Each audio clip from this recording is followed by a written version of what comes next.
Friends, ഞാൻ മിഥുൻ. മറ്റൊരു informative വീഡിയോയിലേക്ക് എല്ലാവർക്കും സ്വാഗതം. ഇന്ന് ഞാൻ എക്സ്പ്ലെയിൻ ചെയ്യാൻ പോകുന്നത് ലോങ് ടൈമിലേക്ക് നമുക്ക് എങ്ങനെ സ്റ്റോക്കുകൾ പിക്ക് ചെയ്യാം, റൈറ്റ് സ്റ്റോക്ക് റൈറ്റ് സമയത്ത് എങ്ങനെ പിക്ക് ചെയ്യാം എന്നുള്ളൊരു അത്യാവശ്യമായിട്ടുള്ള ഇൻഫർമേഷൻ ആണ് നിങ്ങളിലേക്ക് ഞാൻ പാസ് ചെയ്യാൻ പോകുന്നത്. സോ ടോപ്പിക്കിലേക്ക് പോകുന്നതിന് മുമ്പ് ഞാൻ എന്നെ ഒന്ന് ഇൻട്രൊഡ്യൂസ് ചെയ്യാം. എൻ്റെ പേര് മിഥുൻ. എല്ലാ മലയാളികൾക്കും ഒരു ഡിമാറ്റ് അക്കൗണ്ട് വേണം. എല്ലാ മലയാളികളും സ്റ്റോക്ക് മാർക്കറ്റ് ലോകത്തിന്റെ എല്ലാ മേഖലകളിലും കൈവയ്ക്കണം എന്ന ഉദ്ദേശത്തിൽ നമ്മൾ ഒത്തിരി വീഡിയോസ് ചെയ്തിട്ടുണ്ട്. നിങ്ങൾ ആദ്യമായിട്ടാണ് എന്റെ വീഡിയോ കാണുന്നെങ്കിൽ ചാനൽ സബ്സ്ക്രൈബ് ചെയ്യുക, വീഡിയോ ലൈക്ക് ചെയ്യുക, മറ്റുള്ളവർക്ക് ഷെയർ ചെയ്യുക. ഒപ്പം നമ്മുടെ ഈ വലിയ കമ്മ്യൂണിറ്റീസിലൊക്കെ ജോയിൻ ചെയ്യാൻ ശ്രമിക്കുക. നിങ്ങൾക്കറിയാം, നമ്മളൊരു സ്റ്റോക്ക് മാർക്കറ്റ് ലോകത്തിലെ സൂപ്പർ മാർക്കറ്റ് ആണ്. ഇവിടെ സ്റ്റോക്ക് ഉണ്ട്, ഓപ്ഷൻസ് ഉണ്ട്, ഫ്യൂച്ചേഴ്സ് ഉണ്ട്, ഫോറക്സ് ഉണ്ട്, ക്രിപ്റ്റോ ഉണ്ട്, US മാർക്കറ്റിൽ ട്രേഡിംഗ് ഉണ്ട്. സോ നമ്മൾ കൈവയ്ക്കാത്ത ട്രേഡിംഗ് മേഖലകളൊന്നുമില്ല. ആൻഡ് ഈ സെഗ്മെന്റുകൾക്കെല്ലാം നമുക്ക് സെപ്പറേറ്റ് വാട്സ്ആപ്പ് കമ്മ്യൂണിറ്റികളുണ്ട്. നിങ്ങൾക്ക് ഫ്രീ ആയി ജോയിൻ ചെയ്യാം. അത് മാത്രമല്ല, ഓഫ്ലൈൻ ആൻഡ് ഓൺലൈൻ ക്ലാസ്സുകൾ ഈ പറയുന്ന എല്ലാത്തിനെ പറ്റി പഠിക്കാനും, ഫോറക്സിനെ പറ്റിയും ക്രിപ്റ്റോനെ പറ്റിയും ഫ്യൂച്ചർ ഓപ്ഷൻസിലെ ബൈങ്ങിനെയും സെല്ലിങ്ങിനെയും പറ്റി പഠിപ്പിക്കുന്ന അങ്ങനെ എല്ലാ സെഗ്മെന്റുകളും പഠിപ്പിക്കുന്ന ക്ലാസ്സുകളും അവൈലബിൾ ആണ്. ആൻഡ് അതും ആബ്സല്യൂട്ട്ലി ഫ്രീ ആണ്. ഒരു രൂപ പോലും തരേണ്ടതില്ല. ഞാൻ ഈ വീഡിയോന്റെ താഴെ ടേംസ് ആൻഡ് കണ്ടീഷൻ പോലും വച്ചിട്ടില്ല. TNC അപ്ലൈ എന്ന് പറയുന്ന ചെറിയ വേർഡ് വെച്ച് നിങ്ങളെ പറ്റിക്കാൻ ഉദ്ദേശിക്കുന്നില്ല. ആബ്സല്യൂട്ട്ലി ഫ്രീ ആണ്. ഓൺലി തിങ് നിങ്ങൾ ചെയ്യേണ്ടത് നമ്മുടെ റെഫറൽ വഴിയുള്ള ഡിമാറ്റുകൾ എടുക്കുക. ദെൻ നമ്മുടെ സർവീസുകളൊക്കെ ലൈഫ് ടൈം നിങ്ങൾക്ക് ഫ്രീ ആയിട്ട് കിട്ടുന്നതായിരിക്കും. സോ ഇന്നത്തെ നമ്മുടെ ടോപ്പിക് ലോങ് ടൈമിലേക്കുള്ള സ്റ്റോക്കുകൾ എങ്ങനെ കണ്ടുപിടിക്കാം, അതെങ്ങനെ കൃത്യമായ സമയങ്ങളിൽ എൻ്റർ ചെയ്യാം എന്നുള്ളതിനെ പറ്റിയാണ്. ബട്ട് മറ്റൊരു കാര്യമുണ്ട് കേട്ടോ. ഇന്നത്തെ വീഡിയോയിൽ എക്സ്പ്ലെയിൻ ചെയ്യാൻ പോകുന്ന മെത്തേഡ്സ് ഒന്നും വേണ്ട. നിങ്ങൾക്ക് ഈസി ആയിട്ട് ലോങ് ടൈം ഇൻവെസ്റ്റ്മെന്റ് ചെയ്യാൻ നിങ്ങൾക്ക് അറിയാം. നമുക്ക് സ്വിംഗ് ട്രേഡിംഗ് ലോങ് ടൈമും ചെയ്യുന്ന കോപ്പി ട്രേഡിംഗ് സിസ്റ്റം ഉണ്ട്. ദാറ്റ് മീൻസ് ഞാൻ ഈ പറയുന്ന ടെക്നിക്കൊക്കെ ഉപയോഗിച്ച് കണ്ടുപിടിക്കുന്ന സ്റ്റോക്കുകൾ നിങ്ങൾക്ക് ഈസി ആയിട്ട് നിങ്ങൾ എന്നെ കോപ്പി ചെയ്യാം. ഒരു രൂപ പോലും ചാർജോ ഫീസോ തരേണ്ടതില്ല. ഞാൻ എപ്പോൾ സ്റ്റോക്ക് മേടിക്കുമ്പോൾ നിങ്ങൾക്കും ബൈ ആവും, ഞാൻ വിൽക്കുമ്പോൾ നിങ്ങൾക്കും സെല്ലാവും. ഈ പറയുന്ന ഈ വീഡിയോയിൽ ഞാൻ എക്സ്പ്ലെയിൻ ചെയ്യാൻ പോകുന്ന അനാലിസിസ് ഒക്കെ ഞാനും എൻ്റെ ടീമും ചെയ്തോളും. അതിന്റെ റിസൾട്ട് നിങ്ങൾക്ക് കിട്ടും വിത്തൗട്ട് എനി കോസ്റ്റ്. അതാണ് ഇമ്പോർട്ടന്റ് തിങ്. അതിനുവേണ്ടി നിങ്ങൾ എന്ത് ചെയ്യണം? നമ്മൾ റീസെന്റ് ലോഞ്ച് ചെയ്ത managersalgo.com എന്നുള്ള സൈറ്റിൽ കയറി കഴിഞ്ഞാൽ ഡീറ്റെയിൽസ് അതിൽ കിട്ടും. ഇനി നമ്മുടെ കോപ്പി ട്രേഡിലൊക്കെ പാർട്ടിസിപ്പേറ്റ് ചെയ്യണമെങ്കിൽ നമ്മുടെ കോപ്പി ട്രേഡിംഗ് ടീമിനെ ഈ നമ്പറിൽ കോൺടാക്ട് ചെയ്യുക. അവർ നിങ്ങൾക്ക് ബാക്കിയുള്ള കാര്യങ്ങളൊക്കെ പറഞ്ഞു തരും. സോ നിങ്ങൾക്ക് ടെക്നിക്കൽ അനാലിസിസും ഫണ്ടമെന്റൽ അനാലിസിസും നോക്കാൻ സമയമില്ലാത്ത ഒരാളാണെങ്കിൽ, ഫുൾ ടൈം ജോലി തിരക്കിലൊക്കെ ആണെങ്കിൽ, പൈസയുണ്ട്, ഇൻവെസ്റ്റ് ചെയ്യാൻ താല്പര്യമുണ്ട്, പക്ഷേ ഇതൊന്നും നോക്കാനുള്ളൊരു മൈൻഡ് സെറ്റോ അല്ലെങ്കിൽ ട്രേഡിംഗ് പഠിക്കാനുള്ള ആഗ്രഹങ്ങളോ ഒന്നും ഇല്ലെങ്കിൽ ധൈര്യമായിട്ട് നിങ്ങൾക്ക് നമ്മുടെ കോപ്പി ട്രേഡിൽ ജോയിൻ ചെയ്യാം. കൂടുതൽ വിവരങ്ങൾക്ക് ഈ കാണുന്ന നമ്പറിൽ അതാത് ടീമിനെ കോൺടാക്ട് ചെയ്യുക. അവർ നിങ്ങൾക്ക് ഗൈഡ് ചെയ്ത് തരും. ആസ് ആൻ ഇന്ത്യൻ ഇൻവെസ്റ്റർ, ഒരു ലോങ് ടൈം ഇൻവെസ്റ്റ്മെന്റിനെ പറ്റി പറയുമ്പോൾ നമ്മുടെ മനസ്സിലേക്ക് ആദ്യം വരുന്ന പേരാണ് mister Rakesh Jhunjhunwala. The big bull എന്നറിയപ്പെടുന്ന ഇന്ത്യയുടെ ഏറ്റവും വലിയ ഇൻവെസ്റ്റർ ആണ്. അദ്ദേഹത്തിന്റെ കോടിക്കണക്കിനുള്ള രൂപയുടെ പോർട്ട്ഫോളിയോയും അദ്ദേഹം സ്റ്റോക്ക് സെലക്ട് ചെയ്യുന്ന രീതികളൊക്കെ നിങ്ങൾ പല വീഡിയോസിൽ കണ്ടിട്ടുണ്ടാവും. സോ അദ്ദേഹത്തിന്റെ പല ഇന്റർവ്യൂസിലും പലരും ചോദിച്ചിട്ടുള്ള ചോദ്യമാണ്, സാർ എങ്ങനെയാണ് ലോങ് ടൈം സ്റ്റോക്കുകൾ പിക്ക് ചെയ്യുക എന്നുള്ളത്. സോ അതിന് അദ്ദേഹം പറയാനുള്ള മറുപടി ഇതാണ്. പുള്ളി ഒരു സ്റ്റോക്കിൽ ഇൻവെസ്റ്റ് ചെയ്യാൻ നോക്കുമ്പോൾ രണ്ട് കാര്യങ്ങളാണ് അദ്ദേഹം ശ്രദ്ധിക്കുക. ഒന്ന്, ആ സ്റ്റോക്കിന്റെ അല്ലെങ്കിൽ ആ കമ്പനിയുടെ ബിസിനസ് മോഡൽ എന്താണെന്ന് പുള്ളി വ്യക്തമായിട്ട് സ്റ്റഡി നടത്തും. ഞാൻ പറയുന്നത് ഒരു ഇൻവെസ്റ്ററുടെ പെർസ്പെക്റ്റീവിലാണ്. ഒരു ട്രേഡറുടെ പെർസ്പെക്റ്റീവിലാണെങ്കിൽ ഇതൊന്നും ചിന്തിക്കേണ്ട. നല്ല മൊമെന്റം ഉള്ള സ്റ്റോക്കുകൾ പിക്ക് ചെയ്താൽ മതി. ഫോർ എക്സാമ്പിൾ, ഇന്ന് HDFC ബാങ്കിന് നല്ല മൂവ്മെന്റ് കിട്ടാൻ ചാൻസ് ഉണ്ട് എന്നുള്ള കാര്യം മാത്രമേ ഒരു ട്രേഡർ നോക്കേണ്ട ആവശ്യമുള്ളൂ. ഒരു ലോങ് ടൈം വാല്യൂ ഇൻവെസ്റ്റർ ഒരു സ്റ്റോക്കിൽ ഇൻവെസ്റ്റ് ചെയ്യാൻ ഉദ്ദേശിക്കുമ്പോൾ ആ കമ്പനിയുടെ ബിസിനസ് മോഡൽ അതൊരു സക്സസ്ഫുൾ ബിസിനസ് മോഡൽ ആണോ, അതൊരു ഫെയിലിയർ ആണോ, ആ ബിസിനസ് മോഡൽ നമ്മുടെ നാട്ടിൽ പ്രാവർത്തികമാണോ, അത്തരം കാര്യങ്ങളാണ് രാകേഷ് ജുഞ്ജുവാല ഫസ്റ്റ് ആയിട്ട് നോക്കുക. സോ നിങ്ങളാണെങ്കിലും ഒരു പർട്ടിക്കുലർ സ്റ്റോക്കിൽ എൻ്റർ ചെയ്യാൻ നിൽക്കുന്നുണ്ടെങ്കിൽ ആ ബിസിനസ് മോഡൽ ശരിയാണെന്ന് നിങ്ങൾക്കൊരു ബോധ്യം വേണം. വലിയ പഠനങ്ങളോ ഒരു ബുക്ക് എഴുതി ഉണ്ടാക്കണമെന്നൊന്നും ഞാൻ പറയുന്നില്ല. അറ്റ്ലീസ്റ്റ് അതിന്റെ ഒരു ബിസിനസ്, ടാറ്റ സ്റ്റീൽ എന്ന് പറഞ്ഞൊരു കമ്പനി സ്റ്റീൽ ഉത്പാദിപ്പിക്കലാണ്. ആൻഡ് കൺസ്ട്രക്ഷന് വേണ്ടി കൺസ്ട്രക്ഷൻ കമ്പനികൾക്കും ഡിസ്ട്രിബ്യൂട്ടർമാർക്കൊക്കെ സ്റ്റീൽ വിൽക്കുന്ന ഒരു മോഡലാണ്. കുഴപ്പമില്ല, സ്റ്റീലാണ്, കേടായി പോകുന്ന സാധനമൊന്നുമല്ല. അങ്ങനെ നിങ്ങളുടേതായ ഒരു റിയലിസ്റ്റിക് ഒരു മോഡലിൽ കൊണ്ടുവരാം. അതുപോലെ റീസെന്റ് പ്രശ്നങ്ങളിൽ നിന്ന സ്റ്റോക്കുകളാണ് യെസ് ബാങ്ക് അല്ലെങ്കിൽ പേടിഎം പോലുള്ള സ്റ്റോക്സ്. അതിന്റെ ബിസിനസ് മോഡലൊക്കെ, പേടിഎം ഒരു വാലറ്റ് റീചാർജ് സിസ്റ്റം ആണ് ആൻഡ് സർവീസ് ആണ്. ഈ കമ്പനിക്ക് പേടിഎം ഒത്തിരി പേര് ഉപയോഗിക്കുന്നുണ്ടെങ്കിലും ഈ കമ്പനിക്ക് ഈ ട്രാൻസാക്ഷൻസിലൂടെ ലാഭം കിട്ടാനുള്ള ഒരു ബിസിനസ് മോഡലിൽ ചെറിയൊരു ഒരു കുറവ് പോലെ കാണാം. അതുപോലെ യെസ് ബാങ്കുകളുടെ കേസ് എടുത്താൽ അവരുടെ ലാഭം എന്താണ്? കുറഞ്ഞ പൈസക്ക് ഡെപ്പോസിറ്റ് മേടിക്കണം, കുഴപ്പമില്ലാത്തൊരു പൈസ ലാഭം പലിശയ്ക്ക് മറ്റുള്ളവർക്ക് ലോൺ കൊടുക്കാൻ പറ്റണം. സോ ഇതിനൊരു ഡിഫറൻസും ഇത് തമ്മിലുള്ള റേഷ്യോ ആണ് ബാങ്കിന്റെ നിലനിൽപ്പ്. അതായത് 100 രൂപ ഡെപ്പോസിറ്റ് കിട്ടണമെങ്കിൽ അറ്റ്ലീസ്റ്റ് 90-80 രൂപയെങ്കിലും അവർക്ക് ലോൺ കൊടുക്കാൻ പറ്റണം. അതും ഡെപ്പോസിറ്റേഴ്സിന്റെ ചെറിയ പലിശയ്ക്ക് കിട്ടുകയും ലോൺ കൊടുക്കുന്ന ആൾക്കാർക്ക് അത്യാവശ്യം അതിൽ മുകളിലായിട്ടുള്ള, അതായത് ആ ലോൺ പ്രോസസ് ചെയ്യാൻ ആവശ്യമായിട്ടുള്ള അവന്റെ ചെലവ്, സ്റ്റാഫ് സാലറി, അതിന്റെ പ്രോസസിങ് പേപ്പർ കാര്യങ്ങൾക്കൊക്കെ ഒത്തിരി ചെലവുണ്ടല്ലോ, ലീഗൽ വാല്യുവേഷൻ, ഈ ചെലവിന് മുകളിൽ ഒരു ലാഭം കിട്ടുന്ന പലിശയ്ക്ക് അത് വിൽക്കാൻ പറ്റണം. സോ അങ്ങനെയാണ് ബാങ്ക്സ് അല്ലെങ്കിൽ ഫിനാൻഷ്യൽ ഇൻസ്റ്റിറ്റ്യൂഷൻസിനെ പൊതുവെ ഒരു ബിസിനസ് മോഡൽ വിലയിരുത്തേണ്ടത്. ഇങ്ങനെ ഓരോ സെക്ടേഴ്സിനും ശ്രദ്ധിക്കേണ്ട കാര്യം പറയാൻ ഞാനില്ല. തൽക്കാലം ഈ പറയുന്ന സ്റ്റോക്കുകൾക്ക് അല്ലെങ്കിൽ ഈ കമ്പനികൾക്ക് നിങ്ങളുടെ മനസ്സിൽ തോന്നുന്ന കച്ചവട രീതി ശരിയാണോ തെറ്റാണോ എന്ന് ഒരു അസസ്മെന്റ് നടത്താം. സോ രാകേഷ് ജുഞ്ജുവാല ഫസ്റ്റ് ചിന്തിക്കുന്നത് നല്ലൊരു ബിസിനസ് മോഡലാണോ എന്ന് മാത്രമാണ്. സെക്കൻഡ് കാര്യം പുള്ളി ശ്രദ്ധിക്കുന്നത് ഈ ഇൻവെസ്റ്റ് ചെയ്യാൻ ഉദ്ദേശിക്കുന്ന കമ്പനിക്ക് ഗ്രോ ചെയ്യാനുള്ള ഒരു ഓപ്പർച്യൂണിറ്റി ഉണ്ടോ എന്നാണ് പുള്ളി നോക്കുക. അതെങ്ങനെ മനസ്സിലാക്കാൻ പറ്റും? അതിനൊരു എക്സാമ്പിൾ പുള്ളി ഒരു ഇന്റർവ്യൂവിൽ പറയുന്നത് ഞാൻ കേട്ടിട്ടുണ്ട്. നിങ്ങൾക്കറിയാം, ടൈറ്റൻ പുള്ളിക്ക് നല്ല രീതിയിൽ ലാഭം ഉണ്ടാക്കി കൊടുത്ത കമ്പനിയാണ്. പുള്ളി ടൈറ്റനിൽ ഇൻവെസ്റ്റ് ചെയ്തപ്പോൾ പുള്ളി ശ്രദ്ധിച്ചൊരു കാര്യം പറഞ്ഞു. ടൈറ്റൻ നിങ്ങൾക്കറിയാം ജ്വല്ലറി ബിസിനസ്സിലാണ്. പുള്ളി ഇൻവെസ്റ്റ് ചെയ്യുന്ന സമയത്ത് ടൈറ്റൻ ഏകദേശം 5% സെയിൽസ് അല്ലെങ്കിൽ 5% റവന്യൂ കിട്ടുന്ന ഒരു മോഡലാണ് വർക്ക് ചെയ്തുകൊണ്ടിരുന്നത്. അപ്പൊ പുള്ളിയുടെ വാല്യുവേഷനിൽ ടൈറ്റൻ പോലൊരു കമ്പനിക്ക് ആവറേജ് ഒരു 20% ഒക്കെ ഗ്രോത്ത് ഉണ്ടാക്കാനുള്ള ചാൻസ് ഉണ്ട്. നിലവിൽ 5% സെയിൽസ് ആണ്. സോ അത് 20%ലേക്ക് മൂവ് ചെയ്യാനുള്ള ചാൻസ് ഉണ്ടെന്ന് പുള്ളിക്ക് തോന്നി. സോ അതുകൊണ്ട് തന്നെ ഏകദേശം 5000 കോടി രൂപ വില വരുന്ന ടൈറ്റന് പുള്ളി കണ്ടത് 20,000 കോടി രൂപയ്ക്ക് മുകളിൽ ആസ്തി ഉണ്ടാകാനുള്ള ചാൻസ് ഉണ്ട്. അപ്പൊ തന്നെ ടൈറ്റൻ എത്ര പ്രോഫിറ്റ് ജനറേറ്റ് ചെയ്യും? ഓൾമോസ്റ്റ് 15,000 crore പ്രോഫിറ്റ് ജനറേറ്റ് ചെയ്യാൻ ചാൻസ് ഉണ്ട്. സോ ടൈറ്റനിൽ ഇത്ര വലിയ ഓപ്പർച്യൂണിറ്റി കണ്ടുപിടിച്ച അദ്ദേഹം ചെറിയ പൈസക്ക് ടൈറ്റൻ മേടിച്ചു. ആൻഡ് പുള്ളി വിറ്റ കഥയൊന്നും പറയണ്ട. ഇതാണ് പുള്ളി ഓപ്പർച്യൂണിറ്റി കൊണ്ട് സൂചിപ്പിക്കുന്നത്. നിങ്ങളാണെങ്കിൽ ഇൻവെസ്റ്റ് ചെയ്യുമ്പോൾ ഈ സ്റ്റോക്കിന്റെ ഇതുപോലെ ഒരു ബിസിനസ് ഓപ്പർച്യൂണിറ്റി, അവരുടെ ബിസിനസ് എക്സ്പാൻഷൻ അല്ലെങ്കിൽ ഗ്രോത്ത് കൂടാനുള്ള ഒരു പൊട്ടൻഷ്യൽ മാർക്കറ്റിലുണ്ടോ എന്ന് നോക്കുക. ഞാൻ എപ്പോഴും പറയാറുള്ള എൻ്റെ ഒരു എക്സാമ്പിൾ പറഞ്ഞുതരാം. ടാറ്റ സ്റ്റീൽ ഇപ്പൊ തീരെ വിലക്കുറവിലാണ്, ഒരു 150ഓളം പ്രൈസ് റേഞ്ചിലാണ് നിൽക്കുന്നത്. നിങ്ങൾക്കറിയാം ടാറ്റ സ്റ്റീൽ എന്ന് പറഞ്ഞാൽ സ്റ്റീൽ ഇൻഡസ്ട്രിയിലെ ഇന്ത്യയിലെ ഒരു ഫേമസ് കമ്പനിയാണ്. സോ സ്റ്റീലിനെ സംബന്ധിച്ച് നിങ്ങൾക്കറിയാം, ഒരു ഡെവലപ്പിംഗ് കൺട്രി ആയിട്ട് ഇന്ത്യക്ക് സ്റ്റീൽ ഇല്ലാതെ മുന്നോട്ട് പോകുമ്പോൾ രാജ്യം മുന്നോട്ട് പോയേ പറ്റൂ. അപ്പൊ രാജ്യത്തിന് ഇൻഫ്രാസ്ട്രക്ചറും പാലങ്ങൾ ബിൽഡിങ്ങുകളൊക്കെ കൂടിയേ പറ്റൂ. ഇതൊക്കെ കിട്ടണമെങ്കിൽ എന്ത് വേണം? സ്റ്റീൽ വേണം. സോ എന്തായാലും മുന്നോട്ട് പോകുമ്പോൾ ടാറ്റ സ്റ്റീലിന്റെ ഡിമാൻഡ് കൂടും, അതനുസരിച്ച് ടാറ്റ സ്റ്റീലിന് സെയിൽസ് വരും. ഇപ്പൊ തീരെ വിലയില്ലാതെ 150ഓളം ഷെയർ പ്രൈസിനാണ് ടാറ്റ സ്റ്റീൽ നിൽക്കുന്നത്. സ്റ്റീലിന്റെ ഉപയോഗം 10 ഇരട്ടിയിൽ കൂടുതൽ ഇന്ത്യയിൽ കൂടാം. കാരണം ഇന്ത്യ ഒരു ബിഗ് ഗ്രോത്തിന്റെ സ്റ്റേജിൽ നിൽക്കുവാണ്. നിങ്ങൾക്ക് അറിയാവുന്നതാണ് നമ്മുടെ രാജ്യത്തിന്റെ ഗ്രോത്തിന്റെ ഒരു പ്രൊജക്ഷനൊക്കെ. നിതിൻ ഗഡ്കരിയൊക്കെ പണിയുന്ന പുതിയ പാലങ്ങൾ അല്ലെങ്കിൽ പുതിയ റോഡുകൾ, ഹൈവേസ്, ഇതിന്റെയൊക്കെ ഒരു എക്സ്പാൻഷൻ ക്വിക്കായ രീതിയിലാണ് പോകുന്നത്. സോ സ്റ്റീലിന്റെ ഉപയോഗം ഇപ്പോൾ ഉള്ളതിൽ 10 മടങ്ങ് ഉപയോഗം കൂടാം. അപ്പൊ എന്ത് മനസ്സിലാക്കാം? ഇപ്പൊ നിൽക്കുന്ന ടാറ്റ സ്റ്റീലിന് നിലവിലെ വിലയുടെ 10 ഇരട്ടി വില വരാനുള്ള ചാൻസ് വരെയുണ്ട്. ഇത് തന്നെയാണ് എന്റെ ടാർഗറ്റും. ഇപ്പൊ ടാറ്റ സ്റ്റീൽ മേടിച്ചാൽ അത് 8-10 ഇരട്ടി ആകുമ്പോഴാണ് ഞാൻ വിൽക്കുള്ളൂ. സോ ഇങ്ങനെ ഒരു ടാർഗറ്റിലേക്ക് എത്താൻ പറ്റും. അതിലുപരി രാകേഷ് ചുഞ്ചുവാല പറഞ്ഞതുപോലെ ഈ ബിസിനസ് ഓപ്പർച്യൂണിറ്റി നിങ്ങൾക്ക് കണ്ടുപിടിക്കാൻ പറ്റും. സോ നിങ്ങൾ അങ്ങനെ ചുറ്റിലും നോക്കിക്കഴിഞ്ഞാൽ ഇതുപോലെ ഒത്തിരി ഓപ്പർച്യൂണിറ്റികൾ കിട്ടും. ഓരോ സ്റ്റോക്ക് എടുക്കുക, ഒന്ന് ധ്യാനിക്കുന്ന പോലെ ഇരുന്ന് കണ്ണടച്ചൊന്ന് ആലോചിച്ചാൽ മതി. ഓരോ സ്റ്റോക്ക് ITC എന്ന് പറഞ്ഞൊരു FMCG ആണ്. നിങ്ങൾ ഉപയോഗിക്കുന്ന സോപ്പ് തൊട്ട് ചീപ്പ് വരെ, സിഗരറ്റുകൾ, അങ്ങനെ കുറെ സാധനങ്ങളുണ്ട്. സോ ഇങ്ങനെ നിങ്ങളുടെ മനസ്സിൽ ഇതുമായി ബന്ധപ്പെട്ട ചോദ്യങ്ങൾ വരാം. ഒന്നും വേണ്ട, ഇപ്പൊ ഒരു ബൈക്കോ കാറോ ഉപയോഗിക്കുന്നതാണെങ്കിൽ മാരുതി എന്ന് ആലോചിക്കുമ്പോൾ മാരുതിക്ക് നാട്ടിൽ മൊത്തം ഷോറൂം ഉണ്ട്. ഓക്കെ, മാരുതിയുടെ സ്പെയർ പാർട്സ് ഒക്കെ കിട്ടാനുണ്ട്. സെയിൽസ് നോക്കി കഴിഞ്ഞാൽ നല്ല രീതിയിൽ കൂടുന്നുണ്ട്. നല്ല കാർസ് അവർ കൊണ്ടുവരുന്നുണ്ട്. മൈലേജ് കൂടുതലുണ്ട്. ഓഫ് കോഴ്സ് മാരുതി ഇൻവെസ്റ്റ് ചെയ്യാം. അതാണ് ഗ്രോത്ത് എന്ന് പറയുന്നത്. ഇന്ത്യയിലെ എത്ര പേർക്ക് കാറുണ്ട്? ഇനി എന്തോരം പേര് കാർ മേടിക്കാനുണ്ട്? ഒത്തിരി. 150 കോടി ജനങ്ങളുള്ള ഇന്ത്യയിൽ കാറിനാണോ ഇനി പഞ്ഞം വരാൻ പോകുന്നത്? സോ ആ ഒരു സെഗ്മെന്റിലും നിങ്ങൾക്ക് ഇൻവെസ്റ്റ് ചെയ്യാം. അപ്പൊ തന്നെ നിങ്ങൾക്ക് ഇലക്ട്രിക് വേണോ മറ്റേത് വേണോ, അതിന്റെ പ്ലസ് ആൻഡ് മൈനസ് ഒക്കെ നോക്കി നിങ്ങൾക്ക് ഇൻവെസ്റ്റ് ചെയ്യാവുന്നതാണ്. ക്ലിയർ? സോ ഇതാണ് ഓപ്പർച്യൂണിറ്റി എന്ന് ഉദ്ദേശിക്കുന്നത്. സോ ഇതാണ് രാകേഷ് ചുഞ്ചുവാലയുടെ style of finding the Stokes.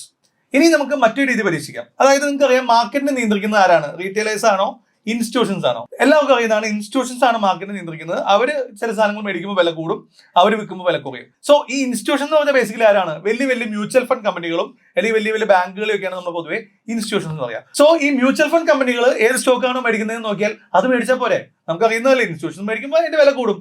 So mutual fund കമ്പനികൾ ഇൻവെസ്റ്റ് ചെയ്യുന്ന സ്റ്റോക്കുകൾ കണ്ടുപിടിച്ച് അതിൽ ഇൻവെസ്റ്റ് ചെയ്യുന്നതും നല്ലൊരു മെത്തേഡാണ്. സോ ഈ മ്യൂച്വൽ ഫണ്ട് എന്താണ് ചെയ്യുന്നതെന്നൊക്കെ നിങ്ങൾക്ക് അറിയാലോ അല്ലേ? അതായത് കുറേ ആൾക്കാരിൽ നിന്ന് പൈസ മേടിച്ച് ഈ മ്യൂച്വൽ ഫണ്ട് കമ്പനികൾ ചില സ്റ്റോക്കുകളിലോ ബോണ്ടുകളിലോ ഒക്കെ ഇൻവെസ്റ്റ് ചെയ്യും. ഇത് കണ്ടുപിടിക്കാനും ചെയ്യാനും അവർക്ക് എക്സ്പീരിയൻസ്ഡ് ആയിട്ടുള്ള നല്ല നല്ല ഫണ്ട് മാനേജേഴ്സ് ഉണ്ട്. സോ ഈ മ്യൂച്വൽ ഫണ്ടിന്റെ ഫണ്ട് മാനേജേഴ്സ് നിങ്ങളുടെ കുറെ ആൾക്കാരിൽ നിന്ന് കോടികൾ, 1000 കോടി 2000 കോടി കളക്ട് ചെയ്തിട്ട് ഈ പൈസ കുറച്ച് സ്റ്റോക്കുകൾ, ഇപ്പൊ ICICI ബാങ്ക്, HDFC ബാങ്ക്, അങ്ങനെയുള്ള ബാങ്കിങ് സെക്ടറുകളിലും അല്ലെങ്കിൽ ഫാർമ, ഇങ്ങനെ ഓരോ സെക്ടോറിയൽ വൈസ് സ്റ്റോക്കിലേക്ക് വലിയ എമൗണ്ടുകൾ ഇൻവെസ്റ്റ് ചെയ്യും. ശ്രദ്ധിക്കുക, നമ്മൾ മേടിക്കുന്ന പോലെ 1 ലക്ഷം രൂപയ്ക്കും 10 ലക്ഷം രൂപയ്ക്കും ആയിരിക്കില്ല അവർ ICICI മേടിക്കുന്നത്. 10,000 കോടി 20,000 കോടി രൂപയ്ക്കൊക്കെ ആയിരിക്കും ICICI ബാങ്ക് മേടിക്കുക. സോ അങ്ങനെ ഒരു ബൈയിങ് നടന്നാൽ അല്ലെങ്കിൽ അത്രയും കോടിയുടെ സ്റ്റോക്ക് അവരുടെ കയ്യിലിരിക്കുമ്പോൾ നിങ്ങൾ ആലോചിച്ച് നോക്കിയേ, സോ അവര് ലാഭം കിട്ടാത്ത ഒരു സാധനം കയ്യിൽ വെച്ചുകൊണ്ടിരിക്കുമോ? ഇല്ല. സോ നല്ല നല്ല മ്യൂച്വൽ ഫണ്ടുകൾ ഏത് സ്റ്റോക്കുകളാണ് അവരുടെ പോർട്ട്ഫോളിയോ ഇൻവെസ്റ്റ് ചെയ്തതെന്ന് മനസ്സിലാക്കി കഴിഞ്ഞാൽ ആ സ്റ്റോക്ക് നിങ്ങൾക്ക് ധൈര്യമായിട്ട് ലോങ് ടൈമിലേക്ക് ചൂസ് ചെയ്യാവുന്ന സ്റ്റോക്കാണ്. അപ്പോൾ ഒരു ചോദ്യം വരും, ഇത് ഞാൻ എങ്ങനെ അറിയും? എനിക്ക് ഫണ്ട് മാനേജർമാരെ ഒന്നും പരിചയമില്ല. വേണ്ട, അതിനൊക്കെ പറഞ്ഞു തരുന്ന ഒത്തിരി സ്ക്രീനേഴ്സ് അവൈലബിൾ ആണ്. അതുപോലെ ഒരു സ്ക്രീനറാണ് morningstar.in. നിങ്ങൾ ജസ്റ്റ് ഗൂഗിളിൽ morningstar.in എന്നുള്ള വെബ്സൈറ്റിലേക്ക് കയറി കഴിഞ്ഞ് കഴിഞ്ഞാൽ ഇങ്ങനെ ഒരു പേജിലേക്കാക്കും പോവാം. നിങ്ങൾ അതിന്റെ ഹോം ആ ഐക്കൺമേൽ തന്നെ ക്ലിക്ക് ചെയ്ത് കഴിഞ്ഞാൽ അതിന്റെ ഒരു മെയിൻ സ്ട്രീം പേജിലേക്ക് വരും. ഇവിടെ നിങ്ങൾക്ക് മുകളിലൊരു സെർച്ച് ഓപ്ഷൻ ഉണ്ട്. ഇതിന്റെ ഓപ്ഷനിൽ ഒത്തിരി ഓപ്ഷൻസ് ഉണ്ട്. അതൊന്നും വേണ്ട, നിങ്ങൾക്ക് ഇഷ്ടമുള്ളൊരു ഫണ്ട് ഇവിടെ സെർച്ച് ചെയ്ത് കഴിഞ്ഞാൽ ഈ ഫണ്ട് ഏതൊക്കെ സ്റ്റോക്കുകളിലാണ് ഇൻവെസ്റ്റ് ചെയ്തെന്നുള്ള ഒരു ഡീറ്റെയിൽ റിപ്പോർട്ട് നിങ്ങൾക്ക് കിട്ടും. ആ ഫണ്ടിന്റെ എത്ര പെർസെന്റേജ് ഇന്നലാണ്, എന്തുകൊണ്ടാണ്, അങ്ങനെ കുറേ ഡേറ്റ ഇതിനകത്ത് കിട്ടും. സോ ഈ സൈറ്റ് നിങ്ങളൊന്ന് എക്സ്പീരിയൻസ് ചെയ്യുക. ഇപ്പൊ ഞാനൊരു എക്സാമ്പിൾ എടുക്കുവാണ്. HDFCയുടെ ഏതെങ്കിലും ഫണ്ട് എടുക്കാം.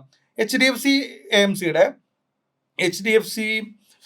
HDFC ടോപ്പ് 100 എന്ന് പറഞ്ഞൊരു ഫണ്ട് ഉണ്ട്.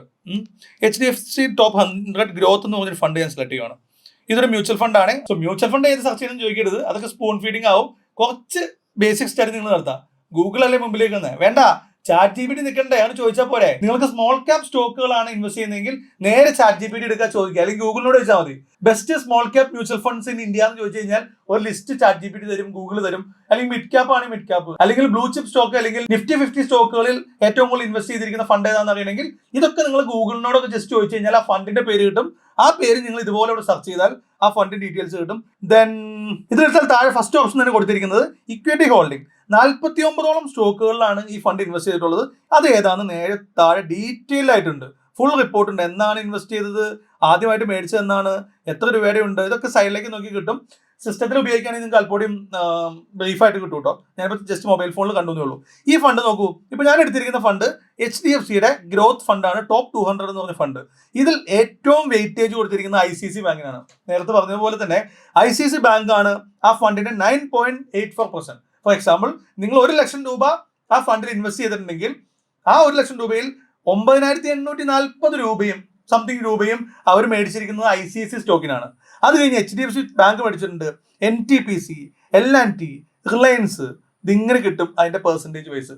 സോ ഈ ഫണ്ട് മാനേജ് ചെയ്യുന്ന ഫണ്ട് മാനേജറുടെ ഒരു വ്യൂ നിങ്ങൾ കണ്ടില്ലേ. അവൻ ഏറ്റവും കൂടുതൽ ഗ്രോത്ത് പ്രതീക്ഷിക്കുന്നത് ICICI ബാങ്കിനാണ്, പിന്നെ HDFC ബാങ്കിനാണ്, പിന്നെ NTPC ആണ്. ഇതുപോലെ ഈ സ്ക്രീനർ ഉപയോഗിച്ച് ഈസി ആയിട്ട് നിങ്ങൾക്ക് സ്റ്റോക്ക് കണ്ടുപിടിക്കാം. ഇത് ഒട്ടുമിക്ക എല്ലാ മ്യൂച്വൽ ഫണ്ടുകളും ഇതിലുണ്ട്, കുറേ ഓപ്ഷൻസും ഉണ്ട്. നിങ്ങൾ നോക്കി കഴിഞ്ഞാൽ നല്ലൊരു ഫണ്ടമെന്റൽ അനാലിസിസ് ചെയ്യാൻ പറ്റുന്ന ഒരു പ്ലാറ്റ്ഫോം തന്നെയാണ്. എല്ലാ കാര്യങ്ങളും ഞാൻ ഫീച്ചേഴ്സ് എക്സ്പ്ലെയിൻ ചെയ്യാൻ നിൽക്കുന്നില്ല, ഒരു ദിവസം കൊണ്ട് തീരില്ല. സോ ഈ ഒരു പ്ലാറ്റ്ഫോം നിങ്ങൾ ഉപയോഗിച്ച് ഇതുപോലെ മ്യൂച്വൽ ഫണ്ട് കമ്പനികൾ ഇൻവെസ്റ്റ് ചെയ്യുന്നത് നിങ്ങൾക്ക് കണ്ടുപിടിക്കാം. ഇത് ഞാൻ ഇപ്പോൾ എടുത്തിരിക്കുന്ന ഒരു ലാർജ് ക്യാപ് ഫണ്ടാണ്. നിങ്ങൾക്ക് ഇതുപോലെ തന്നെ സ്മോൾ ക്യാപ്പിൽ ഏതെങ്കിലും ഫണ്ടുകൾ തപ്പാം, മിഡ് ക്യാപ്പിലുള്ള ഫണ്ടുകൾ തപ്പാം, അതല്ലെങ്കിൽ എന്താ പറയുക സെക്ടോറിയൽ വൈസ് IT-യിലുള്ള ഫണ്ടുകൾ തപ്പാം, ഫാർമയുടെ ഫണ്ട് തപ്പാം. എനിക്ക് തോന്നുവാണ് ഇനി അങ്ങോട്ട് ഫാർമസ്യൂട്ടിക്കൽസിന്റെ കാലമാണ്. അറിയാലോ, രാജ്യത്ത് പോപ്പുലേഷൻ കൂടിക്കൊണ്ടിരിക്കുകയാണ്. അസുഖങ്ങളുടെ കാര്യം പ്രത്യേകിച്ച് പറയേണ്ട ആവശ്യമില്ല. ആർക്കാണ് ഉപകാരം?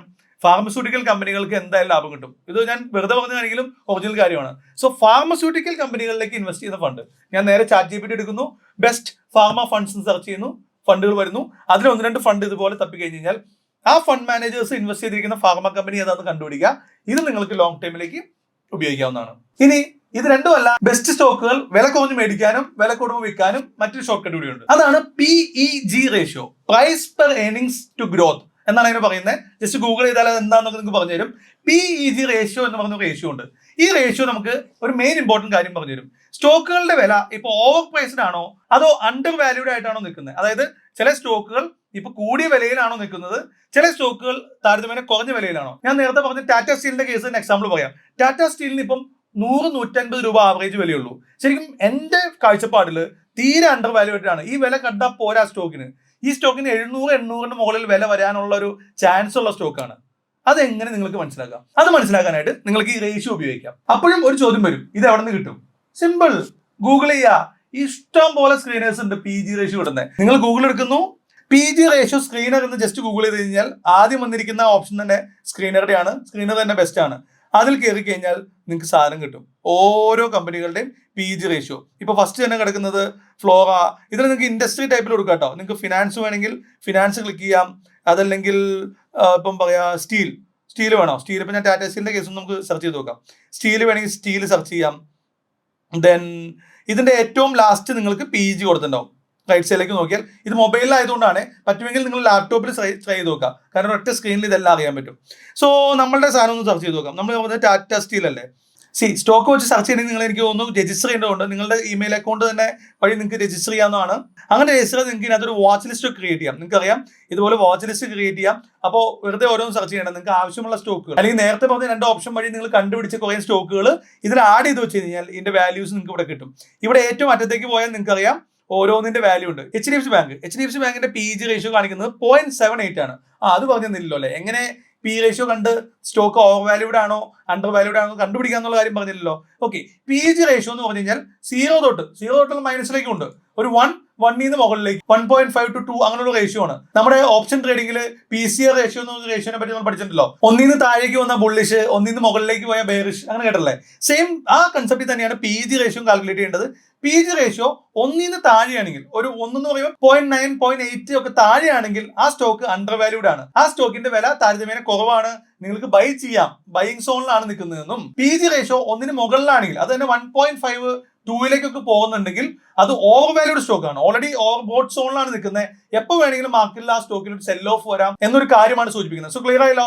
1 സെന്ററിൽ നിൽക്കുന്നത് ന്യൂട്രൽ ആണ്. ഒന്നിന് താഴെ വരുന്തോറും അത് അണ്ടർ വാല്യൂഡ് സ്റ്റോക്ക് ആണ്, നിങ്ങൾക്ക് ബൈങ് ഇനീഷ്യേറ്റ് ചെയ്യാം. ഒന്നിന് മുകളിലേക്ക് എന്തോരം കൂടുന്നു 1.5 മുകളിൽ പോയി കഴിഞ്ഞാൽ ഉറപ്പൊരു സെൽ ഓഫ് ഉണ്ടാവാൻ ചാൻസ് ഉണ്ട്.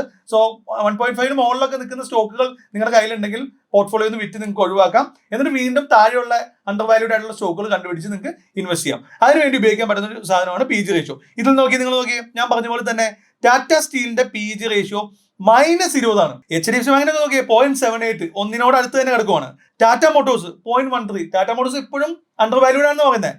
ടാറ്റ സ്റ്റീൽ ആണെങ്കിൽ -20. ഒന്ന് ആലോചിച്ച് നോക്കി, അത്ര ബോട്ടത്തിലാണ്. നിർത്തി അങ്ങ് അപമാനിക്കുവന്നില്ല, സിനിമയിൽ പറഞ്ഞതുപോലെ അങ്ങനെ അപമാനിച്ച് കിടക്കുന്ന ഒരു സ്റ്റോക്കാണ് ടാറ്റ സ്റ്റീൽ. -20 ആണ്. അതുകൊണ്ട് തന്നെ ഇതിന്റെ പോക്ക് എങ്ങോട്ടായിരിക്കും നിങ്ങൾ ഊഹിച്ചു നോക്കാം. സോ ഇങ്ങനെ PG റേഷ്യോ നോക്കി നിങ്ങൾക്ക് ബൈങ് ഇനീഷ്യേറ്റ് ചെയ്യാം. PG റേഷ്യോ ഇതുപോലെ തീരെ കുറവ് 0.1, 0.2 ഇങ്ങനെയുള്ള സാധനമാണെങ്കിൽ അതൊരു അണ്ടർ വാല്യൂഡ് ആണ്.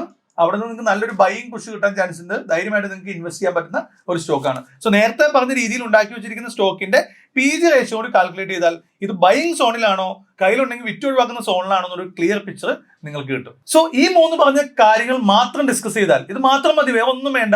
നിങ്ങൾക്ക് നല്ലൊരു വാല്യൂ ഇൻവെസ്റ്റർ ആവാം. നിങ്ങൾക്കും രാകേഷ് ചുഞ്ചുവാലയെ പോലെ ഒരു വലിയ പോർട്ട്ഫോളിയോ ബിൽഡ് ചെയ്തെടുക്കാൻ പറ്റും. ഇനി എന്തായാലും ഇവിടെ എത്തിയില്ലേ, നമ്മുടെ ടെക്നിക്കൽ അനാലിസിസ് നമുക്ക് അങ്ങോട്ട് മൊത്തത്തിൽ ഒഴിവാക്കാൻ പറ്റുമോ? ഇത് ഫണ്ടമെന്റൽ അനാലിസിസ് ആണ്. ഇത് തന്നെ നോക്കി ഒരു ചാർട്ടോ ഒന്നും ഇല്ലാതെ ഇൻവെസ്റ്റ് ചെയ്യാൻ ഞാൻ പറഞ്ഞു. ടാറ്റ സ്റ്റീൽ മേടിക്കാൻ ചാർട്ടിന്റെ ആവശ്യമുണ്ടോ? ചുമ്മാ ബ്രോക്കർ കയറി ബൈ ഓർഡർ ഇനീഷ്യേറ്റ് ചെയ്തുകൊണ്ടിരുന്നാൽ മതി. താഴെ വന്ന് കിട്ടിക്കഴിഞ്ഞാൽ ലാഭം. എന്തോരം താഴെ വീഴുന്നു വീണ്ടും ബൈ ചെയ്ത് ആവറേജ് ചെയ്തുകൊണ്ടിരിക്കുക. ഒരു ദിവസം നിങ്ങൾ രാകേഷ് ചുഞ്ചുവാലാവും. ബട്ട് നമുക്ക് ഒരു കാര്യം കൂടി ഇതിനൊപ്പം ക്ലബ് ചെയ്യാം. Technical analysis best support resistance സോണുകളിലാണോ എന്ന് കൂടി നിങ്ങൾക്ക് കണ്ടുപിടിക്കാം. എന്താ വേണ്ടത്? ജസ്റ്റ് ഒരു ട്രേഡിംഗ് വ്യൂ ഉണ്ടായാൽ മതി. അതിന് മൊബൈൽ മതി. മൊബൈൽ എടുക്കുന്നു, ട്രേഡിംഗ് വ്യൂ എടുക്കുന്നു. നിങ്ങൾക്ക് ഇഷ്ടമുള്ള സ്റ്റോക്കുകൾ നിങ്ങൾ വാച്ച് ലിസ്റ്റിൽ ആഡ് ചെയ്യുന്നു. ഫോർ എക്സാമ്പിൾ HDFC ബാങ്കിന്റെ വാച്ച് ലിസ്റ്റ് എടുക്കുന്നു, ചാർട്ട് ഓപ്പൺ ചെയ്യുന്നു. ഇത് ലാപ്പ് ഉണ്ടെങ്കിൽ ഞാൻ പറഞ്ഞു ഇത് ലാപ്പിൽ നല്ലതാണ്. ടൈം ഫ്രെയിം, ലാർജർ ടൈം ഫ്രെയിമിലേക്ക് ഏറ്റവും ആദ്യം പോവുക. മിനിമം ഒരു 1 വീക്കിലെങ്കിലും വെച്ച് തുടങ്ങണം. ഒരു വീക്കിന്റെ ടൈം ഫ്രെയിം എടുക്കുന്നു. ഇതിന്റെ സപ്പോർട്ട് നമ്മൾ ഇതുപോലെ കണ്ടുപിടിക്കുന്നു. നോക്ക്, സി കിട്ടി. HDFC ബാങ്ക് ഇപ്പൊ നിൽക്കുന്നത് 1632 ഏകദേശം ഒരു റെസിസ്റ്റൻസ് ലെവലിലാണ് അല്ലെ. സപ്പോർട്ട് എവിടെയാ വരുന്നത്? സപ്പോർട്ട് എവിടെയാ വരുന്നത്? ഞാൻ വേണമെങ്കിൽ മാർക്ക് ചെയ്യാം. HDFC ബാങ്ക് നിൽക്കുന്നത് ഈ ബ്ലൂ ലൈൻ 1358. ഇത് ഞാൻ പലപ്പോഴും നമ്മുടെ കഫേയിലൊക്കെ വരുന്ന ക്ലയൻസ് ആണെങ്കിൽ അല്ലെങ്കിൽ എന്റെ പല വീഡിയോസും ഞാൻ പറഞ്ഞിട്ടുണ്ട്. എന്റെ ഒരു മോഡ് ഓഫ് എന്താണ്, HDFC ബാങ്ക് 1400 താഴെ കിട്ടിയ അപ്പൊ ഞാൻ മേടിക്കും. വീണ്ടും താഴെ പോയി വീണ്ടും മേടിക്കും. 1700 ആകുമ്പോൾ കൊടുക്കും. പക്ഷെ ഒരു ദിവസം പോക്ക് എവിടേക്കൊന്നും അല്ല കേട്ടോ. 1700 ശരിക്കും ഒന്ന് സസ്റ്റെയിൻ ചെയ്ത് കിട്ടി കഴിഞ്ഞാൽ അടുത്ത പോക്ക് എവിടേക്കാന്ന് നമുക്ക് പ്രതീക്ഷിക്കാൻ പോലും പറ്റില്ല. പക്ഷെ HDFC ബാങ്കിന് എന്റെ ട്രേഡിംഗ് രീതി ഇതാണ്. അത് മറ്റേതും അങ്ങനെ തന്നെ പറഞ്ഞു നോക്കി. ഇപ്പൊ എന്റെ സ്ക്രീനർ നോക്ക്, PG റേഷ്യോ നോക്കി 0.78. ഇപ്പൊ നമ്മൾ ടാറ്റ മോട്ടോഴ്സിനെ അപേക്ഷിച്ച് HDFC ബാങ്ക് ബൈസോണിലാണോ? അല്ല. കാരണം ഒന്നിനോട് ക്ലോസ് ആണ്. 0.78 എന്ന് പറഞ്ഞാൽ 0.8 ഒന്നിന്റെ അടുത്ത് തന്നെ നിൽക്കുന്നത്. അപ്പൊ HDFC ബാങ്ക് മേടിക്കണോ ടാറ്റ സ്റ്റീൽ മേടിക്കണോ? ടാറ്റ സ്റ്റീൽ മേടിക്കണം. സോ ടെക്നിക്കൽ അനാലിസിസ് കൂടി നോക്കിക്കഴിഞ്ഞാൽ എവിടെ വെച്ച് ബൈ ചെയ്യണമെന്ന് ഒരു ഡേറ്റ കിട്ടും. ഇനി 1558 കിട്ടി, വീണ്ടും താഴേക്ക് വന്ന് അടുത്ത എവിടെ വരെ പോവാം?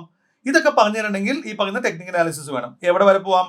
അടുത്ത ബൈ വരുന്നത് 1284 വരെയാണ്. അപ്പൊ ഞാനാണ് ഒരു ഇൻവെസ്റ്റർ എങ്കിൽ 1400 ബൈ ചെയ്യും. 1360 കിട്ടിക്കഴിഞ്ഞാൽ വീണ്ടും ആവറേജ് ചെയ്യും. വീണ്ടും താഴെ വന്ന് 1284 വന്നാൽ വീണ്ടും ബൈ ചെയ്യും. ഇങ്ങനെയാണല്ലോ ലോങ് ടൈം ഇൻവെസ്റ്റ്മെന്റ് ബൈ ചെയ്യുക. സോ നിങ്ങൾക്കും ഇതുപോലൊരു വീക്കിലി ആണ്. ഞാൻ വേണമെങ്കിൽ നിങ്ങൾക്ക് ഡെയിലി ടൈം ഫ്രെയിമിൽ നോക്കിയും എടുക്കാം. So minimum long time invest ചെയ്യുമ്പോൾ വീക്കിലി ടൈം ഫ്രെയിമോ ഒരു ഡെയിലി ടൈം ഫ്രെയിമോ ഉപയോഗിക്കുക. സപ്പോർട്ട് കണ്ടുപിടിക്കുക. എൻ്റർ ചെയ്യുന്ന രീതി കൂടി നിങ്ങൾക്ക് പ്രാക്ടീസ് ചെയ്യാം. ആൻഡ് ഇതിനും നിങ്ങൾക്കൊരു ഷോർട്ട് കട്ട് ഉണ്ട്. നിങ്ങൾ ഇതുപോലെ അനലൈസ് ചെയ്ത് ഇനി പലപ്പോഴും ചിന്തയാണ്, ഇനി ആ പ്രൈസിൽ വരുമ്പം ഞാൻ കണ്ടുപിടിക്കണ്ടേ? ഇത് അറിഞ്ഞ് ഇൻവെസ്റ്റ് ചെയ്ത് നോക്കിയിരിക്കാനും സമയമില്ല. വേണ്ട, അതിനും നിങ്ങളെ manage.salgo.com സഹായിക്കും. നിങ്ങൾക്ക് ഇതൊരു സ്ട്രാറ്റജി ആയിട്ട് ബിൽഡ് ചെയ്തിടാം. എനിക്ക് HDFC ബാങ്ക് ഇന്ന പ്രൈസിൽ വരുമ്പോൾ ബൈങ് വേണം എന്ന് പറഞ്ഞാൽ നിങ്ങൾക്ക് ഒരു സ്ട്രാറ്റജി സെറ്റ് ചെയ്യാം. ഞാൻ ഓടിച്ചൊന്ന് കാണിക്കാം. കാരണം ഇന്നത്തെ വീഡിയോയിൽ സ്ട്രാറ്റജി സെറ്റ് ചെയ്യുന്നതോടെ പറഞ്ഞു കഴിഞ്ഞാൽ പരിപാടി നടക്കില്ല. നിങ്ങൾക്കറിയാം, ഇതാണ് manage.salgo.com ടെർമിനൽ. നിങ്ങൾ ജസ്റ്റ് ഗൂഗിൾ ചെയ്ത് manage.salgo.com അതിൽ സൈനപ്പ് ചെയ്ത് കഴിഞ്ഞാൽ ഇങ്ങനെ ഒരു ടെർമിനൽ ലോഗിൻ ചെയ്യാൻ പറ്റും. ഇവിടെ റൈറ്റ്സുകൾ നിങ്ങൾക്ക് ഒരു സ്ട്രാറ്റജി എന്നുള്ള ഓപ്ഷൻ ഉണ്ട്. നിങ്ങൾക്ക് സ്വന്തമായിട്ടുള്ള സ്ട്രാറ്റജികൾ ഇവിടെ ബിൽഡ് ചെയ്യാം. ഇവിടെ നിങ്ങൾ ബിൽഡ് സ്ട്രാറ്റജി കൊടുക്കുക. എടുക്കേണ്ടത് സ്കാൽപ്പിംഗ് ആണ് കേട്ടോ. കാര്യം നമ്മൾ സംസാരിക്കുന്നത് ലോങ് ടൈമിനെ പറ്റിയാണെങ്കിലും ഈ സ്കാൽപ്പിങ്ങിലാണ് ഈ പറയുന്ന ആവറേജിംഗ് ഒക്കെ നടക്കുള്ളൂ. ഈ സ്ട്രാറ്റജിയുടെ പേര് ഞാൻ കൊടുക്കുന്നു. ഇപ്പോൾ ഫോർ എക്സാമ്പിൾ ടാറ്റ സ്റ്റീൽ അല്ലെങ്കിൽ HDFC ബാങ്ക്. ഇപ്പോൾ എടുത്ത ബാങ്കാണ് HDFC ബാങ്കിന്റെ സ്കാൽപ്പിംഗ് ആണ്. അണ്ടർലൈൻ സിമ്പിൾ HDFC ബാങ്കാണ്. അണ്ടർലൈൻ സിമ്പിൾ HDFC ബാങ്കാണ്. എടുക്കുന്നു. ഇൻട്രാഡേ അല്ല, ഡെലിവറി ആണ്. എൻ്റെ സമയം 9:15 9:30 എങ്ങനെ വേണമെങ്കിലും കൊടുത്തു. നിങ്ങൾ എൻട്രി ടൈം ആണ് പറയുന്നത്. സ്റ്റോക്ക് 9:30 എൻട്രി ആവേണ്ടത്. ക്ലോസ് ആവേണ്ടത് വേണമെങ്കിൽ 15:03 ക്ലോസിംഗ് ടൈം. ഇതൊന്നും വലിയ ആവശ്യമില്ല കേട്ടോ. ജോബിങ് എന്താണ് നടക്കേണ്ടത്? ബൈങ് ആണ്. ആവറേജ് എത്ര പോയിന്റിലാണ് നിങ്ങൾക്ക് ആവറേജ്, എത്ര പെർസെൻറ്റേജിലാണോ എത്ര പോയിന്റിലാണോ ആവറേജ് ചെയ്യേണ്ടതെന്നുള്ളത്. ഞാൻ അതിനെ പെർസെൻറ്റേജിൽ കൂട്ടാൻ തൽക്കാലം. ഞാൻ അതിന്റെ പെർസെൻറ്റേജ് എടുത്തിട്ട് HDFC ബാങ്ക് ഓരോ 10% ഇടിയുമ്പോഴാണ് എനിക്ക് ആവറേജ് ചെയ്യേണ്ടത്. ടാർഗറ്റ് എനിക്ക് വേണ്ട ടാർഗറ്റ് മിനിമം ഒരു 20% ആണെന്ന് വിചാരിക്കും. മിനിമം 20 or 40 എത്ര വേണമെങ്കിലും വേണ്ട, ലോങ് ടൈം ആണ്. 20 or 40 അങ്ങനെ ടാർഗറ്റ് വേണമെങ്കിൽ ഇടാം, അല്ലെങ്കിൽ 0 കൊടുത്താൽ മതി. 20% ആണ് എനിക്ക് ടാർഗറ്റ് വേണ്ടത്. ദാറ്റ് മീൻസ് HDFC ബാങ്കിൽ സർട്ടൻ പ്രൈസ് നമ്മൾ ബൈ ചെയ്യുന്നു, ഓരോ 10% ഇടിയുമ്പോഴും ഞാൻ ആവറേജ് ചെയ്യും. എനിക്ക് അതിൽ നിന്ന് ഒരു 20% ലാഭം കിട്ടുമ്പോൾ ഞാൻ വിൽക്കും. ഇതാണ് ആ സിസ്റ്റം. ദെൻ അഡ്വാൻസ്ഡിൽ പോവാ. ഇനി സ്റ്റാർട്ടിംഗ് പ്രൈസ് എത്രയും നമ്മളോട് കാൽക്കുലേറ്റ് ചെയ്ത് വെച്ചാൽ HDFC ബാങ്ക് സ്റ്റാർട്ട് ചെയ്യുന്നത് 1364 എനിക്ക് ഫസ്റ്റ് ബൈ വരേണ്ടത്. ജോബിങ് എൻ പ്രൈസ് എന്ന് വെച്ച് കഴിഞ്ഞാൽ എവിടെ വരെ ആവറേജ് ചെയ്യണമെന്ന്, എന്തോരം താഴെ വരെ പോയാൽ ആവറേജ് ചെയ്യാം. പോട്ടെ, ഒരു 1000 വരെയൊക്കെ പോയാൽ എനിക്ക് ആവറേജ് ചെയ്യണം. എൻ പ്രൈസ് 1000, ദാറ്റ് മീൻസ് 1364 ബൈ ചെയ്യുന്നു, ഓരോ 10% താഴെയും ആവറേജ് ചെയ്യും. അങ്ങനെ 1000 രൂപ വരണ വരെ ആവറേജ് ചെയ്യും. പിന്നെ ചെയ്യേണ്ടതെന്നാണ് കൊടുത്തിരിക്കുന്നത്. മിനിമം ആവറേജ് സ്റ്റെപ്പ്, എത്ര ആവറേജിങ് സ്റ്റെപ്പ് വേണം? 50 ആണെങ്കിൽ 50, 100 ആണെങ്കിൽ 100, 10 പ്രാവശ്യമാണെങ്കിൽ 10 പ്രാവശ്യം ആവറേജ് സ്റ്റെപ്പ് കൊടുക്കുക. എത്ര പ്രാവശ്യം ടാർഗറ്റ് വേണം? ഓരോ ആവറേജ് സാധനം ഇടയ്ക്കിടയ്ക്ക് എക്സിറ്റ് ചെയ്യണമെങ്കിൽ 10 തന്നെ കൊടുക്കുക. ഇത് 0 കൊടുത്തു കഴിഞ്ഞാൽ ഇതിന് നെറ്റ് ഒരു 20% പ്രോഫിറ്റ് കിട്ടുമ്പോൾ വിൽക്കും. ഞാനിപ്പോൾ 10 കൊടുക്കുകയാണ്. അതിന്റെ അർത്ഥം 1364 ഫസ്റ്റ് ബൈ നടന്നു, 10% താഴെ വരുമ്പോൾ വീണ്ടും ബൈ നടക്കും, വീണ്ടും 10% താഴെ വരുമ്പോൾ വീണ്ടും ബൈ നടക്കും. ഈ ഏറ്റവും ലാസ്റ്റ് ബൈ ചെയ്തത് 20% മൂവ്മെന്റ് കിട്ടുമ്പോൾ അത് പ്രോഫിറ്റ് ബുക്ക് ചെയ്യും. അതിന് തൊട്ട് മുമ്പത്തെ 20% മൂവ്മെന്റ് ബുക്ക് ചെയ്യും. അങ്ങനെ ആവറേജ് ബൈയുടെ സാധനങ്ങൾക്കൊക്കെ ഇൻഡിവിജ്വൽ ടാർഗറ്റ് വെക്കണമെങ്കിൽ ഇതുപോലെ കൊടുക്കുക. അല്ല 0 കൊടുത്തു കഴിഞ്ഞാൽ നെറ്റ് ആവറേജ് എത്രയാണോ ബൈ പ്രൈസ് അതിന്റെ 20% മൂവ്മെന്റ് വരുമ്പോഴായിരിക്കും ടാർഗറ്റ് ആവുക. ദെൻ റീസൈക്കിൾ, അങ്ങനെ കുറെ ഓപ്ഷൻസ് ഉണ്ട്. ഇത്രയേ ഉള്ളൂ. ഇത് സേവ് ചെയ്ത് കിട്ടി കഴിഞ്ഞാൽ സ്ട്രാറ്റജി ബിൽഡായി. ഇത്രയേ ഉള്ളൂ. ഈ സ്കാൽപ്പിംഗ് മോഡലിൽ കുറെ ഓപ്ഷൻസ് കൂടി ഉണ്ട്. നിങ്ങളൊന്ന് അതുമ്പോൾ ക്ലിക്ക് ചെയ്ത് കഴിഞ്ഞാൽ നിങ്ങൾക്ക് കാണാം. അതിന്റെ സൈഡിൽ നിങ്ങൾക്ക് ഒരു ഓപ്ഷൻ കൊടുത്തിട്ടുണ്ട്. അതിന്റെ സൈഡിൽ ഓരോന്നിനും സൈഡിൽ ഇത് എന്താണെന്ന് ഞാൻ എക്സ്പ്ലെയിൻ ചെയ്തിട്ടുണ്ട്. ആ ഒരു ഐ ബട്ടൺ ഞെക്കി കഴിഞ്ഞാൽ നിങ്ങൾക്ക് ഇതിൽ എന്താണ് കൊടുക്കേണ്ടത് എന്നുള്ള കാര്യം അതിൽ കിട്ടും. അതെല്ലാം നിങ്ങളൊന്ന് ഓടിച്ച് നോക്കുക. ദെൻ ഡിപ്ലോയ് കൊടുക്കുക. ഡിപ്ലോയ് കൊടുക്കുന്നു, എത്ര എക്സ് വേണം, നിങ്ങൾക്ക് എത്ര മടങ്ങാണ് വേണ്ടത്, ക്യാപിറ്റൽ കൊടുക്കാൻ വിട്ടുപോയി കേട്ടോ. ഇവിടെ ക്യാപിറ്റലൂടെ കൊടുക്കണം മോഡിഫൈ. എത്ര ക്യാപിറ്റൽ ക്വാണ്ടിറ്റിയാണ് നിങ്ങൾ എടുക്കേണ്ടത്? എനിക്ക് വേണ്ടത് എൻ്റെ അടുത്ത് 1 ലക്ഷം രൂപയുള്ളൂ. 1 ലക്ഷം രൂപയ്ക്ക് ഇപ്പോൾ ഒരു 50,000 ഇപ്പോൾ മേടിച്ചിട്ട് താഴെ വരുമ്പോൾ വീണ്ടും മേടിച്ചാൽ മതിയെങ്കിൽ 50,000 ഹരണം 1350 കൂട്ട ആവറേജ് 37 ക്വാണ്ടിറ്റി. For example 35. എനിക്ക് 35 ക്വാണ്ടിറ്റിയാണ് ബൈ ചെയ്യേണ്ടെങ്കിൽ ഇവിടെ ക്വാണ്ടിറ്റി 35 കൊടുക്കുക. സോ ഓരോ 10% ഡൗൺ വരുമ്പോഴും ഈ 35 ക്വാണ്ടിറ്റി വെച്ച് നിങ്ങൾക്ക് ആഡ് ചെയ്യും. ആ ക്വാണ്ടിറ്റി കൂട്ടാനും ഓപ്ഷൻ ഉണ്ട് കേട്ടോ. ഇൻക്രീസ് ക്വാണ്ടിറ്റി ഓൺ ആവറേജ് എന്നുള്ളൊരു ഓപ്ഷൻ ഉണ്ട്. ഇത് ടിക്ക് ചെയ്ത് കഴിഞ്ഞാൽ നിങ്ങൾക്ക് ആവറേജ് ചെയ്യുമ്പോൾ ക്വാണ്ടിറ്റി കൂട്ടാനുള്ള ഓപ്ഷൻ കൂടി ഇതിൽ അവൈലബിൾ ആണ്. പക്ഷേ ഇത്ര അഡ്വാൻസ്ഡ് ആയിട്ടാണ് ഞാൻ ഈ സാധനം ബിൽഡ് ചെയ്തിട്ടുള്ളത്. ദെൻ ഇവിടെ ഡിപ്ലോയ് കൊടുത്തു കഴിഞ്ഞാൽ ഒരു ലോട്ട് ലൈവ് ട്രേഡ് ഡിപ്ലോയ് കൊടുത്താൽ നിങ്ങൾക്ക് ഡിപ്ലോയിഡ് ആവും. ഇവിടെ കൊടുത്തിട്ട് കാര്യമില്ല. ഇവിടെ ഡിപ്ലോയ് കൊടുത്തു കഴിഞ്ഞാൽ ഞാൻ നേരത്തെ പറഞ്ഞതുപോലെ ഒരു കാര്യം കൂടി ചെയ്യാനുണ്ട്. എന്താണ്? ടെർമിനലിൽ പോയിട്ട് ഇവിടെ വന്ന് ടെർമിനലിൽ വന്നിട്ട് ലൈവ് ട്രേഡിൽ ഇത് വന്ന് കിടക്കുന്നുണ്ടാവും താഴെ. ഈ സാധനത്തിന് നമ്മൾ ആക്ടിവേറ്റ് ചെയ്യണം. ഇവിടെ HDFC ബാങ്ക് കിടക്കണുണ്ടോ? ഇവിടെ സ്റ്റാർട്ട് ഓണി കൊടുത്താലാണ്. പിന്നെ നിങ്ങളൊന്നും അറിയണ്ട. ഇപ്പം ഞാൻ ഇവിടെ സ്റ്റാർട്ട് ചെയ്തു. ഇനി HDFC ബാങ്ക് ഞാൻ ഈ ചാർട്ടിൽ കാണിച്ച രീതിയിൽ എപ്പോൾ ഈ പ്രൈസുകളിൽ വരുന്നോ ബൈ നടന്നോളൂ. സോ ഇങ്ങനെ നിങ്ങൾക്ക് ഈസി ആയിട്ട് സെറ്റ് ചെയ്തും കൊടുക്കാം. നിങ്ങൾ ഫുൾ ടൈം നോക്കിയിരിക്കേണ്ട. ബട്ട് സ്റ്റിൽ ഒരു ലോങ് ടൈം ഇൻവെസ്റ്റ്മെന്റ് ആണ്. കുറച്ച് സമയമൊക്കെ ഇതിൽ സ്പെൻഡ് ചെയ്യാം. ഡേ ടൈം വേണമെന്നില്ലല്ലോ. നിങ്ങൾക്ക് ഈവനിങ് നൈറ്റ് വന്നിട്ടും ഇതുപോലെ സ്പെൻഡ് ചെയ്ത് ഒരു ഡയറി എടുത്ത് നോട്ട് ചെയ്ത് വെക്കാം ഓരോ കാര്യങ്ങൾ, അല്ലെങ്കിൽ ഗൂഗിൾ ഷീറ്റിൽ നോട്ട് ചെയ്ത് വെക്കാം. ഇങ്ങനെ നിങ്ങൾക്ക് ഒരു ഗുഡ് പോർട്ട്ഫോളിയോ ബിൽഡ് ചെയ്യാൻ പറ്റും. സോ ഇത്രയൊക്കെയാണ് ഇന്നത്തെ വീഡിയോയിൽ പറയാൻ ഉദ്ദേശിച്ചത്. എല്ലാവർക്കും ഈ വീഡിയോ ഉപകാരപ്രദമായി എന്ന് വിചാരിക്കുന്നു. ഇനി വീഡിയോ ഇഷ്ടപ്പെട്ടാലും ഇഷ്ടപ്പെട്ടില്ലെങ്കിലും വീഡിയോ ലൈക്ക് ചെയ്യുക, ചാനൽ സബ്സ്ക്രൈബ് ചെയ്യുക, മറ്റുള്ളവർക്ക് ഷെയർ ചെയ്യുക. ഒപ്പം നമ്മുടെ കമ്മ്യൂണിറ്റിയിലൊക്കെ ജോയിൻ ചെയ്യാൻ ശ്രമിക്കുക. നേരത്തെ ഞാൻ തുടക്കത്തിൽ പറഞ്ഞതുപോലെ നിങ്ങൾക്ക് ഇതൊന്നും ചെയ്യാൻ താല്പര്യമില്ല, എൻ്റെ അടുത്ത് പൈസയുണ്ട്, എനിക്ക് ഇതുപോലെ PG റേഷ്യോ നോക്കാം, രാകേഷ് ചുഞ്ചുവാല പറഞ്ഞതുപോലെ പഠനം നടത്താം, ഒന്നും താല്പര്യമില്ല, നിങ്ങൾക്ക് എന്തെങ്കിലും ചെയ്യാൻ പറ്റുമോ എന്ന് ചോദിക്കുന്ന ആൾക്കാർക്ക് അതിന് നമുക്ക് സൊല്യൂഷൻ ഉണ്ട്.